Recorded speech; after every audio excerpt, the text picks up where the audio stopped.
Donc je suis Florence Georges de Marco, je suis couturière depuis une quinzaine d'années à Belfort. Alors, la vie d'une couturière, c'est on fait beaucoup de retouches. Je fais des retouches pour des magasins et autrement je fais de la créa pour des gens, des robes de mariée, des robes pour des mariages, des gens qui ne trouvent pas ce qu'ils veulent dans les magasins. Je fais aussi un peu d'ameublement et puis quelque chose que j'aime beaucoup faire, je fais aussi des costumes historiques, un petit peu pour le musée de Belfort. Et ça c'est vraiment très agréable parce qu'il y a beaucoup de recherches. J'ai oublié de vous dire aussi, je donne des cours de couture. Et donc en cours de couture, j'ai énormément d'enfants. Des jeunes, des ados, même à partir de... Je les prends à partir de 8 ans. Et en fait, des 10-12 ans, j'en ai toujours beaucoup. Donc CM1, CM2, ça marche bien. Autrement, des jeunes ados, c'est les collégiens, les collégiennes surtout, viennent très volontiers coudre. Alors elles commencent par faire des petites pochettes, des petites choses comme ça. Et puis après, elles se font des petits vêtements, elles se font des sacs, elles se font tout un tas de petites choses qu'elles aiment beaucoup. En ce moment, les réparations, c'est beaucoup les manteaux. Les manteaux d'hiver, les blousons de ski, les blousons avec les fermetures éclairs qui finissent toujours par craquer. Voilà. Et puis bon, les chemises d'hommes avec les coudes qui finissent aussi par avoir des trous. Donc toujours du même côté pour certains hommes, donc je pense que les voitures, les sièges avec la souris, ça dépend un petit peu. Là maintenant, ce qu'on voudrait faire, c'est faire un tote bag à partir d'une chemise. Donc là, on m'a donné une chemise que quelqu'un m'ait plu. Donc on va essayer d'en faire donc, un tote bag, donc un petit sac de course.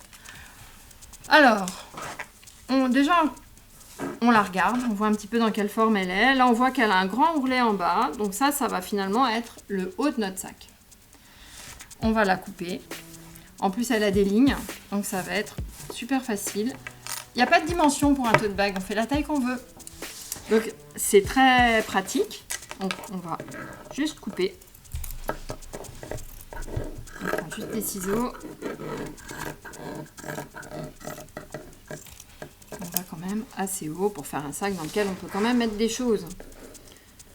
Et on essaye de centrer par rapport aux boutons qui sont là.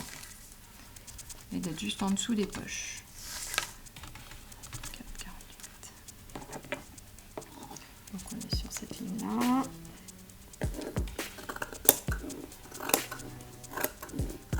Et là, on va couper juste en dessous les poches.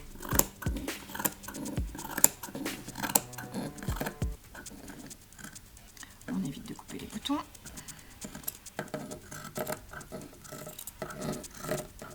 Alors, si on regarde ça comme ça, on a donc 2 morceaux de tissu qui sont séparés.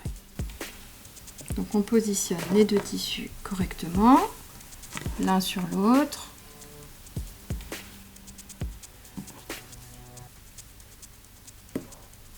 Et puis, pareil de l'autre côté. Donc, on va déjà coudre les 2 côtés. Et ensuite, on va coudre le bas.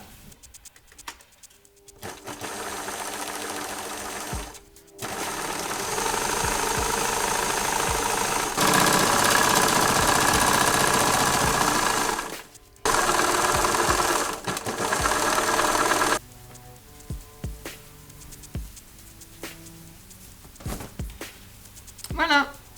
Et maintenant, on va faire les anses. C'est vraiment quelque chose de... Là.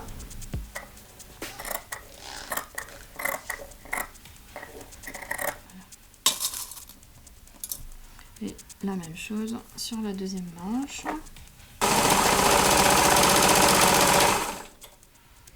Alors, comme tout à l'heure, on essaye de faire quelque chose de régulier.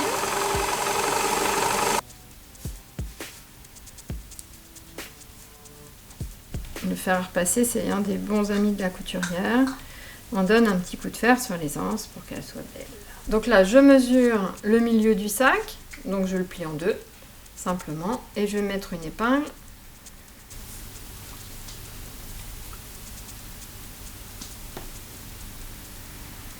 Donc, il faut les coudre assez solidement